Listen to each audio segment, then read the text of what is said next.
All right, we're going over your performance challenge for week number 3 for Maymester. So let's just read through the lit just a little bit, and you can see how it was punctuated. Some things, of course, are up for grabs. Sometimes you can punctuate several different ways. You can make new sentences. You know, those types of things that you can do, and we don't count off for that. But this is the way it looked on this particular test. So we start. Eric is a 6-year-old African-American boy. Sorry. And notice that African-American is capitalized, who was brought up in a poor inner city neighborhood. Now you might want to hyphenate inner city, but I really don't think you need to there. It's really designating a portion of a town or the part of a city, and I don't know that you need to, but I would not have counted off for it if you had. Neighborhood in Chicago. He saw drugs and violence around him every day. 2 words. Every day of his life. His mother was a single parent with a history of bad relationships with many boyfriends who were abusive. We know that he has been beaten with a belt many times and may have been sexually assaulted. His mother was not at home very much. Most of the time, he was forced to sit outside on the porch so that his grandmother, who also lived with them, could be outside selling drugs. The only source of money was what the mother got in public assistance. He has never met his father, and all of his uncles are in jail. His father was convicted of robbery and drug charges, but Eric was told that he was shot to death in an attempted robbery. This young boy has many problems. He acts out every day because of these problems. He wants to avenge his father's, his father's death. He has a history of abusing animals and is known to have killed the family cat. He also did poorly in school and has been diagnosed with attention deficit disorder.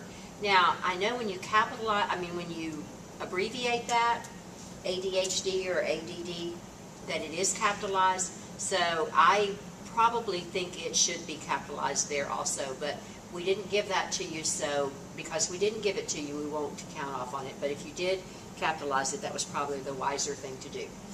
He is constantly involved in fights and has no friends.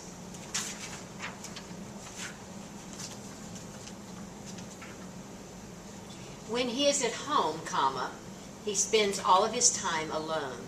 He watches action movies and cartoons.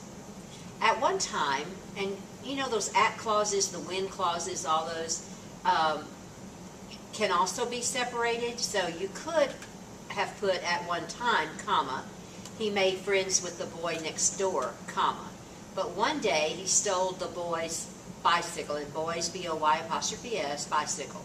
When the family came to confront Eric, that's a when clause that is set off, he threatened the boy by saying that he was going to kill his baby brother. A few weeks after that, Eric broke into that apartment and beat the baby boy nearly to death. There is no excuse for this type of behavior, but no one is willing to say that it is completely Eric's ''S fault. Now, it would have been okay to put a period after behavior and to capitalize but. You could have made 2 sentences out of that. According to recent child development studies, it has been proven that there are 3 basic stages that you must go through in order to have your needs met. It is felt that Eric is in the very first stage that says that although he should be responsible for his actions, He does not really know how to do that because he has not been taught. His mother has not helped him in this stage at all. It is almost like he is left to grow up on his own with no help at all. The second stage comes when the young person is aware of responsibilities in the home, such as homework or chores. If he were encouraged by his mother, now there's a couple of things I want to point out about that construction. It is an if clause that introduces that sentence, so it does have a comma after it. But please notice the choice of the verb were. If he were. That is called being in the subjunctive mood, and so you never say if he was. And I know it probably sounds better if he was encouraged by his mother, but watch that on the state tests also, because sometimes they will have, we talked a lot about having the possessive form of the pronoun or the noun before a gerund. This is also another one that they can catch you on sometimes if you're not aware. So if he were subjunctive mood, encouraged by his mother, comma, he would have a sense of pride that would develop when he got these things done. If this does not happen, another if clause, comma, the child feels inferior. During this stage of life, comma, the child can also be praised and rewarded by peers and teachers. This has not happened at all in Eric's apostrophe S life.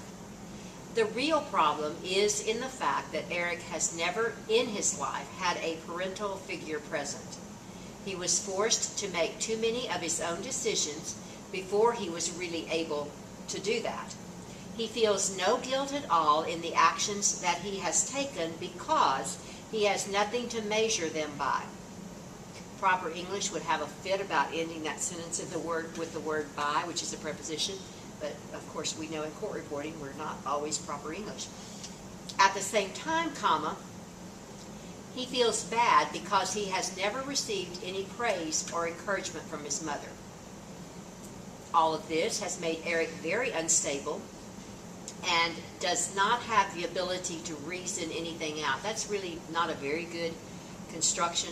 It should have said all of this has made Eric very unstable and he does not have the ability to reason anything out. He has no friends and has trouble making them. Children really develop through two stages in life. One is called the play stage. If you wanted to put that in quotes, that would be okay. And the other is called the game stage. I think, again, that could have been quoted.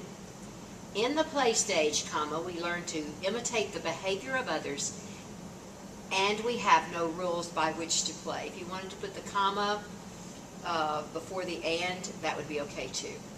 In the game stage, comma, there is much activity with other children where you learn to socialize and work together in groups. Rules and regulations are important in this stage.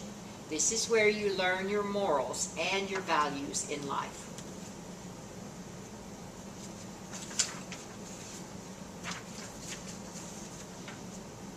It seems that Eric has been left behind in the play stage, where in his own mind, he is free to do whatever he wants with no rules attached. Now, if you wanted to separate that off a little bit, you could. Where, comma, in his own mind, comma, he is free, you could do that. We also know that because there was no guidance in his home, comma, Eric never learned how to imitate the behavior of adults who were doing the right thing. The doctors feel that Eric was probably abused, which leads to the violent behavior in school and towards the animals in his life. This is really a sad story about a young boy left on his own to grow up. It is really unknown to any of us how many of these children are in our world today, comma, especially in our country.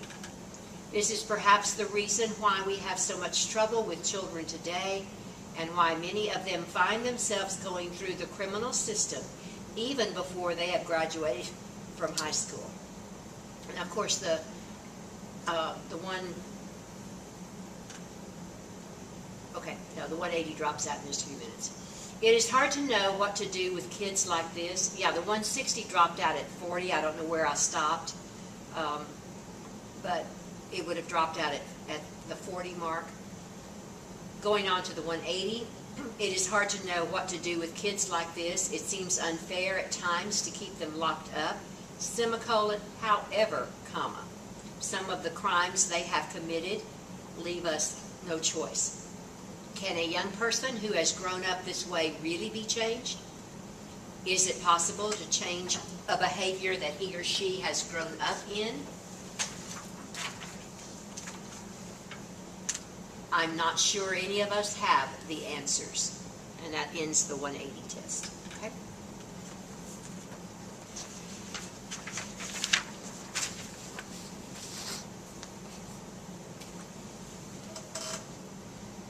All right, your jury charge.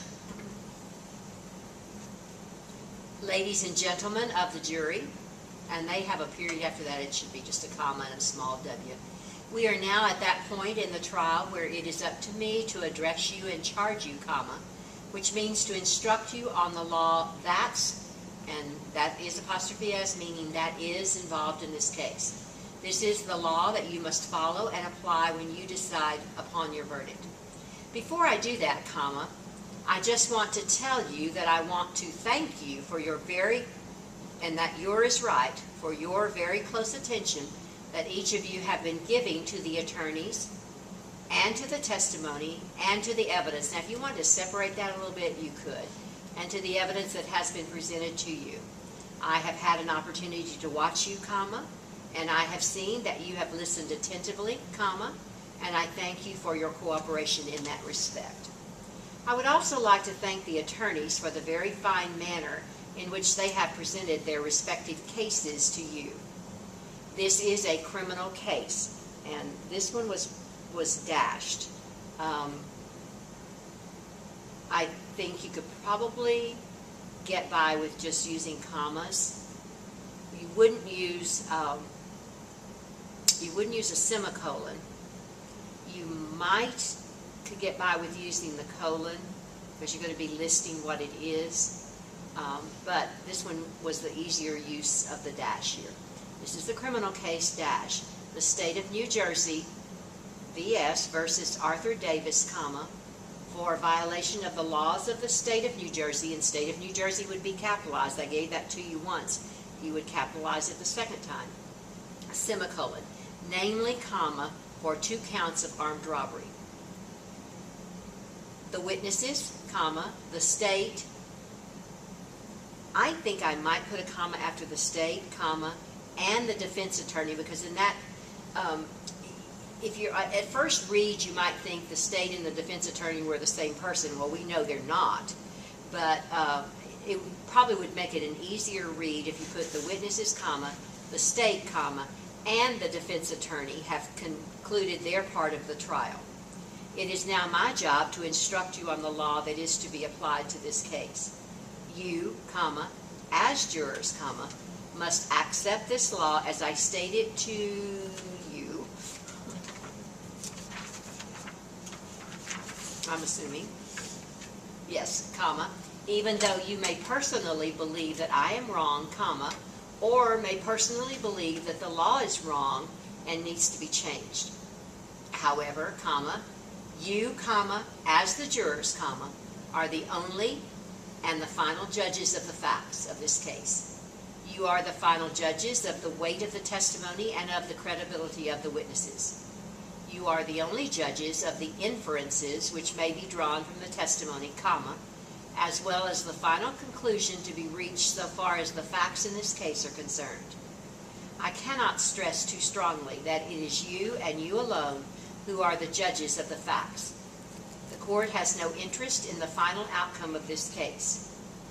The only concern of the court, in capitalized court, is that you properly deliberate this matter according to the law that I am about to give you.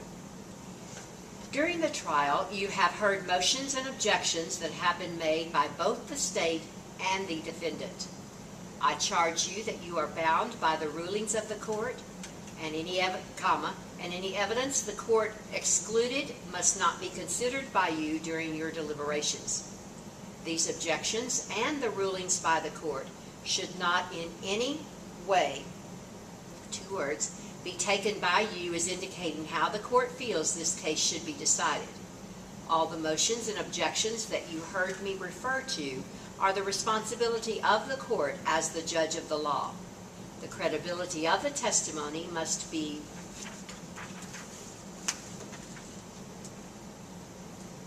determined by you and you alone. Any remarks that were made by the court to counsel or by counsel to the court, or even between the two counsel are not evidence in this case and should not affect, and I don't know what I did there, but the 100 test had a different ending than what I showed there, so I don't know. You know what happened on the test. Should not affect or have any part in your deliberations. I want to repeat now those basic criminal principles of law that you heard me give to you at the beginning of the trial. These principles, and again, make sure you're using the right form of the word principle. These principles of law you must accept and you must follow when you decide upon your verdict. The first one is called the presumption of innocence. This defendant, as are all defendants in a criminal case, is presumed to be innocent until he is proven guilty beyond a reasonable doubt. I will define reasonable doubt for you in a few moments. What I want to impress upon you is that the defendant is presumed innocent throughout the entire trial, and even during your deliberations, unless and until you, the jury, have determined that the state has proven his guilt beyond a reasonable doubt. The second principle is called the burden of proof. Under our law, the state has the burden of proving that the defendant is guilty. This defendant does not have to prove to you that he is innocent, and that is what we mean when we talk about burden of proof, period. The burden of proof never shifts from the state to the defendant, and through the entire trial, there is never any burden to prove his innocence put upon this defendant.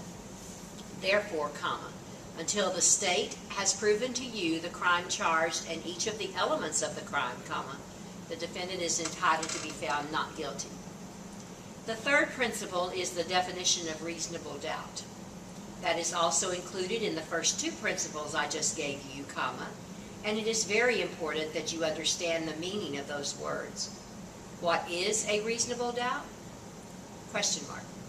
Reasonable doubt is a doubt based on reason which comes out of the evidence or the lack of evidence. It is not a doubt that is based on guesswork, and it is not a doubt that is based on speculation. It is not a possible doubt. It is not an imaginary doubt, because, as you may very well know, everything that relates to human affairs or depends upon evidence is always subject to some possible or imaginary doubt. The law does not require that you as jurors have to be absolutely certain of the guilt of the defendant. The law requires moral certainty. Now, you could link all that together, but that next sentence is very, very long, so I think you should put a period after moral certainty. Start the sentence with "and" to meet that requirement, the finding of a defendant guilty beyond a reasonable doubt,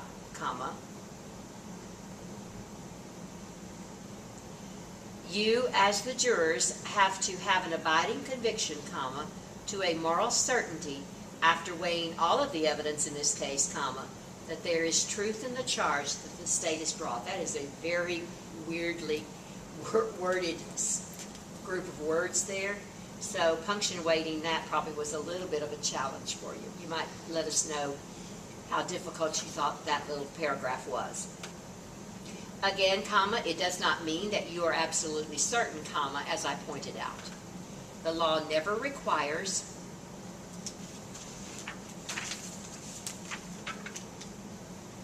you to prove anything beyond all possible doubt. That is really kind of a, that's wrong. It should, to prove anything beyond it should be a reasonable doubt. All possible doubt, you don't ever prove anything beyond beyond all possible doubt. You cannot do that. It simply must be beyond a reasonable doubt. It is time for you to go to the jury room to begin your deliberations. Okay. I would like to have your input on that one paragraph there that was so extremely weird.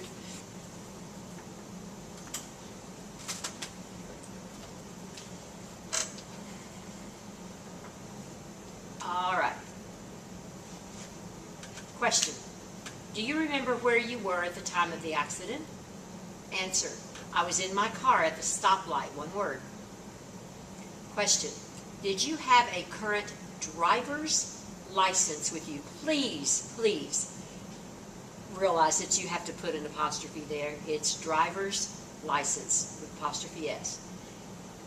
Answer. No, comma, sir, period. I left it at home, comma. It was in my other car, comma. I put it there the night before. Now, could you have punctuated that a little differently? Yes, you could. But that's what they did there. What type of license do you have? Do you know?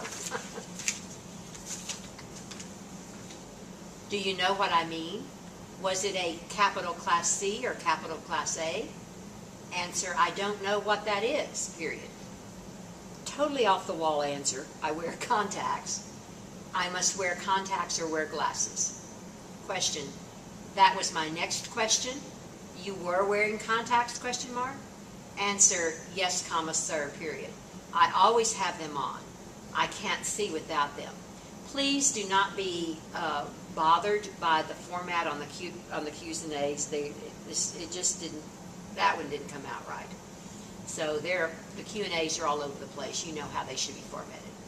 Question, now, comma, going back to the class of the drivers, there you go again, license, comma, do you know what class of driver you are? Do you have a license to drive a truck? Answer, I was driving my pickup truck that day. Question, I'm talking about a big truck, like a tractor-trailer, period. Do you have a, guess what kind of driver's license again, apostrophe S, for something like that? Several of you missed that, so I want to call that really to your attention. Question. No, sir. No, sir. I have a pickup truck, comma, answer, that's the answer. No, sir, no, comma, sir, period. I have a pickup truck, comma, and it is not even a big one. It is just for personal stuff. Question. Can you drive a bike or a motorcycle? Does your driver's license, there you go again, show that you can drive a motorcycle? Answer, I don't have one of those. I have never had anything but a car or a truck. Most of the time I have a pickup truck. I don't know why there's a double period there. Should only be one. Question, well, comma, I think it is safe to say that you have a Class C driver's license. That's the 5th time that has come up in this test. So that's 5 little errors if you missed them. Do you have that license with you at this time? Answer, yes, comma, sir, period. It is in my pocket. Question, could I have it for just a minute? I would like to get a copy of it. Answer, that is no problem. Let me find it.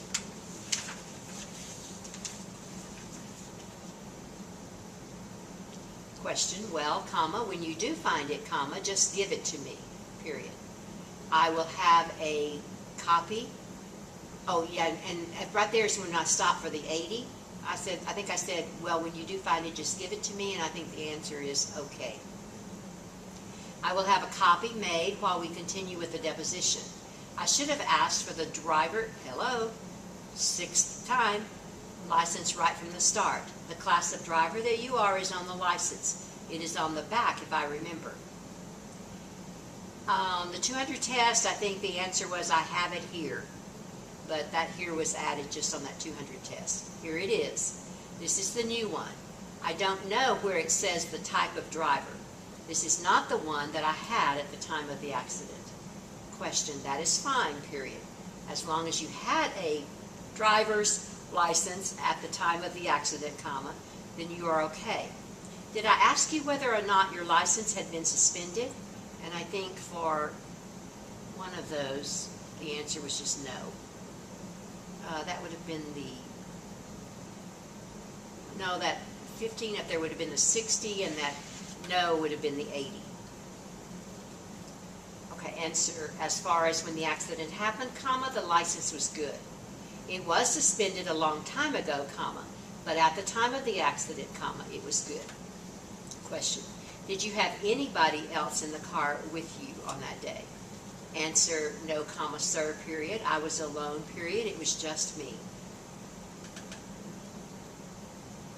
And those of us that have been studying for the CSR test prep, that construction is wrong. It should have been, just this is a little aside I'm just throwing in there, it was just I. So not me there, okay? Question, did you have anything to eat that morning before the accident occurred? Answer, I think so, period. I eat a meal around 6 or about that time. I don't have a chance to eat while I'm at work. It is a long time until the next chance to grab a bite to eat. I don't know for sure, comma, but I think I had something to eat. Question, when was the last time that you had anything of an alcoholic nature to drink? Answer, I don't remember, period. I don't drink as much as I did when I was young. I have a drink now and then. Question, did you have anything to drink that morning? Answer, it was probably coffee. I like to have coffee before I go to work. Question, all right, period. But you did not have anything like beer or wine, semicolon. Is that correct? Answer, that is correct. Question, did you have anything of an alcoholic nature the day before the accident happened? Answer, I don't know. I would have to think about it. Question, just tell us to the best of your memory.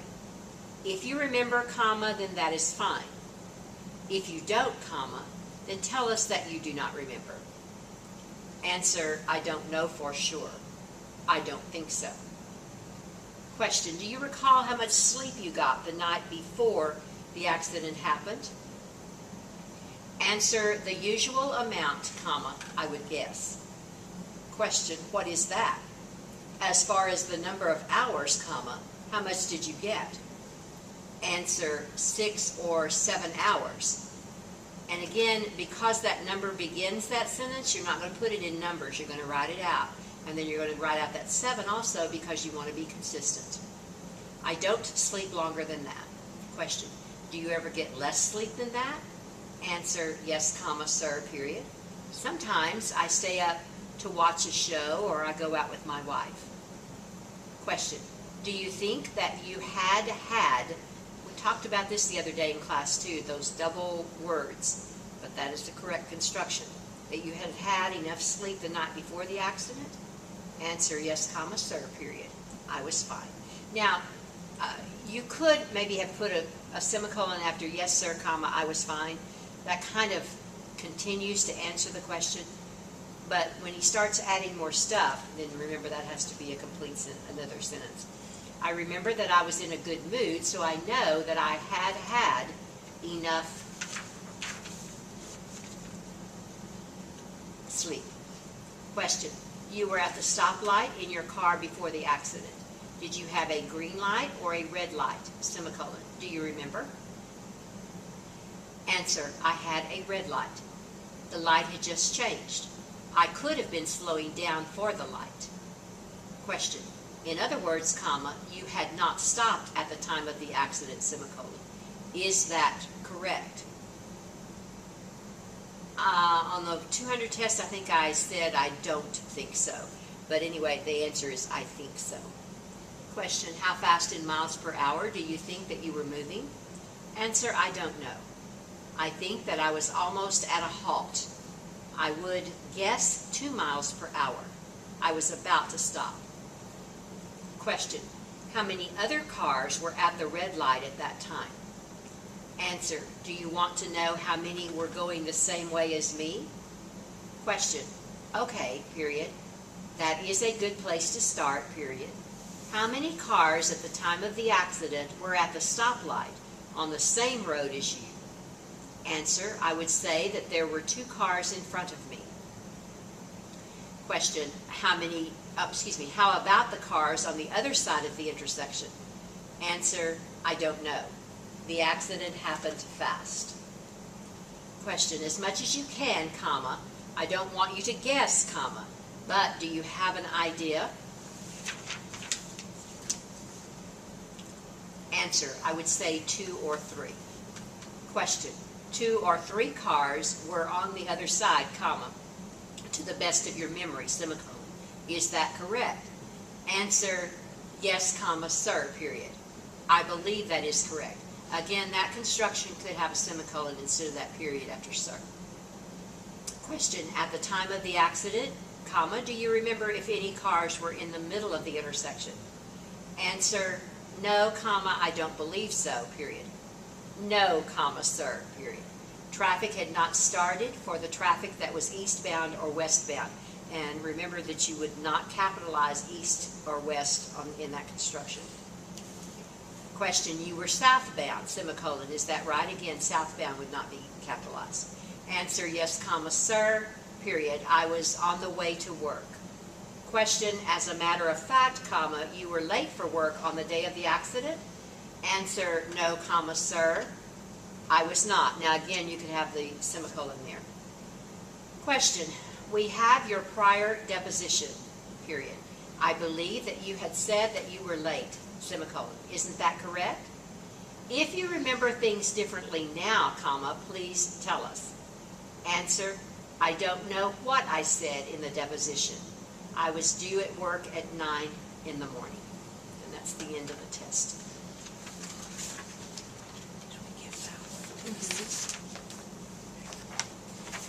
And then we had to give a separate 60 test. So here is that test at 60 words a minute. Question, would you state your name for the record, comma, please? And that's a period at the end of that. It's not a question. Answer, my name is Lola Jones. Question, where do you live, comma, Mrs. Jones? Answer, I live at 100 North 5th Street. Question, the police report shows that you were born in 1906, semicolon. Is that correct? Answer, actually, and you could put a comma after actually, comma, I was born in 1908. Question, I believe that we are here about an automobile accident in which you and your husband were involved, semicolon. Is that correct? Answer, yes, comma, that is right. Question, did your husband honk his horn or give any other signal before the accident? Answer, no, comma, not that I know of, period. I don't remember exactly, period. I was so scared at that time. Question, do you remember if he tried to warn the driver of the other car that he was going to pass them? Answer, I really don't know. Question, what caused you to be thrown forward in your car so you had to put your left hand and right foot out? Now I know that was a little difficult. Keep those straight. Answer, well, comma, when she came toward us in her car, comma, I just automatically did that because I was trying to protect myself. When her car hit us, comma, it jerked my neck and I just grabbed for anything I could find. Question, did the impact move your car very much? Answer, I really can't tell you, comma, sir. Question, you said you were sitting there stopped when she hit you, period. How hard was the impact, comma, as far as you can remember? Question, answer, it was a hard impact, period. She was coming at us pretty fast. I just put my hand out as the cars came together. It was a hard jolt. Question, well, comma, if you were sitting there stopped and she hit the front of your car with her left rear fender, comma, as she was turning across in front of you, comma, as I understand, comma, that would maybe drag your car sideways, comma, but that would be about all. Answer, it was a very hard hit.